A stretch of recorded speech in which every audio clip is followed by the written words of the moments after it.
हम लोग एक ही चीज पर न जाने कितनी बार टैक्स भरते हैं। जैसे कि जब आप पैसा कमाते हैं तो इनकम टैक्स भरते हैं, उस इनकम से आप गाड़ी खरीदते हैं तो गाड़ी खरीदने पर जीएसटी देते हैं, जब गाड़ी खरीदते हैं तो रोड टैक्स भी सरकार आपसे वसूलती है, फिर रोड डेवलपमेंट सेस भी आपसे लेती है, अब आप मोटर इंश्योरेंस भी कराएंगे गाड़ी का तो उस पर भी जीएसटी लेती है, और उसके बाद आप जब पेट्रोल या डीजल भरवाएंगे उस पर भी सेस और वैट लेती है, और अंत में जब आप अपनी गाड़ी को सड़क पर चलाएंगे तो टोल टैक्स के नाम पर जनता से पैसा वसूलती है। इतने सारे टैक्सेशन ओवरलोड कर हम इस देश के आम आदमी का खून चूस रहे हैं सर। इस देश में इन्फ्लेशन पर भी जीएसटी लग रहा है।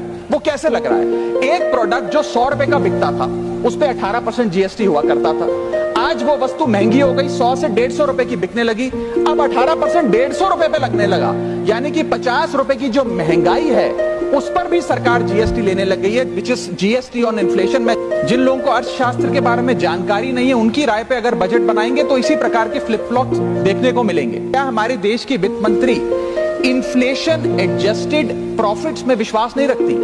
क्या उन्हें इन्फ्लेशन का ज्ञान नहीं है? क्या वो जानती नहीं कि इस देश में महंगाई एक प्लेग की तरह फैलती जा रही है?